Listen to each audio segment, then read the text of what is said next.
Let's talk to Clem Chambers, the founder of ADVFN. Very good morning to you, young Clem. Hi, Nick.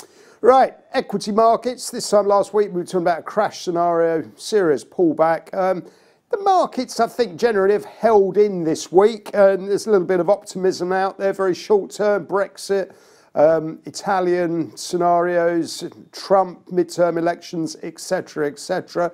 What's your latest take? Well, it's behaving like a crash. I mean, it's been a strong rally last week, which was, very good if you'd held on to stocks, which I've held on to a little bit. I'm 75% out, and I'm only in conviction stocks, and those conviction stocks rallied very well. But everywhere, when you look at the way that it's performing overall, if you look at the chart, it doesn't actually reassure you that the worst is over. So, I'm quite happy to sit on my hands and let my conviction stocks sit there ready to be sold. So I think, until further notice, well, my stance is we're in the early stages of a crash. It's crashing, and you'll get vicious rallies or strong rallies during that crash. The only thing that will save us is if the Federal Reserve has a sort of, big QE, reverse QE lever it pulls when things get sticky, which I think it probably does. But I'm not sure that it's prepared to pull it and push it quite that much to actually save it from being a crash going forwards. I mean, the thing is that reverse QE is a massive deflator or demultiplier, degrowth function. And there's trillions of dollars coming out of the market. Now, the Fed has said the rate at which is coming out of the market, and that rate is, if you calculate it, roughly the opposite of what economic growth will bring in as money into the economy. But obviously that money's going into a different place, whereas the Federal Reserve's money goes straight into the markets.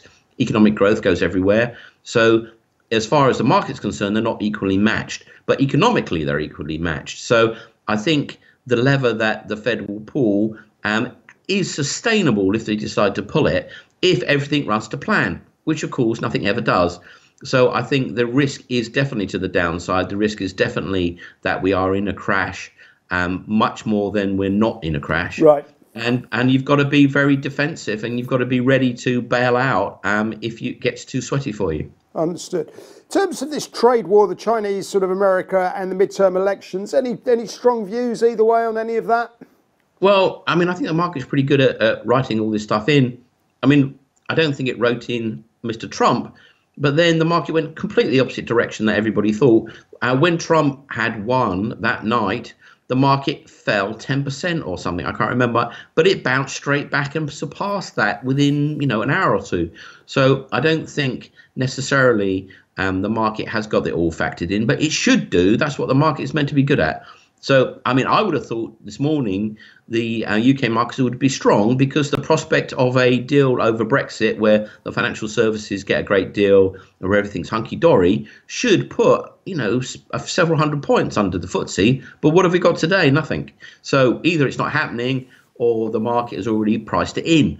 And the market is meant to have all this stuff priced in already all the time, because everybody in the know is leaking like sieves, and everybody in the market gets to know one way or the other, and therefore it's always priced in. That is the theory, and the practice seems to pan out with that. So I don't really look to upcoming news very often for price action. The only news that will move the market is the unknown unknowns, the asteroid from out of our solar system that might be a bunch of aliens blown in on their solar cell. Now that really would change the price of the FTSE. Right. But anything that's potentially known is known and should be in the price right now. So I don't really pay much attention to that sort of stuff. Understood. And finally, a few words on Bitcoin. Any changes, any developments this week? Well, I have noticed, for obvious reasons, being the CEO of a blockchain company, that the equities are starting to perk up. So is that a leading indicator? I mean, the price of the main, what I call blue crips, i.e. the tip-top coins and tokens, they've been starting to shake, rattle and roll just a little bit, but they've been very, very, very, very, very flat, really almost comatose, supernaturally comatose. And now suddenly blockchain equities are starting to, move. I mean, our company, Online Blockchain, moved a hell of a lot last week out of nowhere. So, and some other blockchain companies in the UK are doing likewise.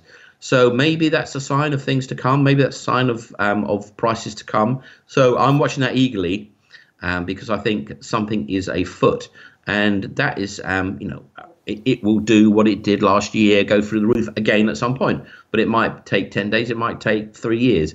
So I'm actually watching very, very, very closely, because Bitcoin has been comatose, much against the run of play for the last forever. So that's normally a sign of something coming. Well, interesting. Something's coming, I think. Well, on that note, Clem, thank you very much indeed. Thought-provoking as always. Clem Chambers, founder of ADVFN. Thanks, Clem. You can call me Clint. I don't mind. Thanks. Cheers.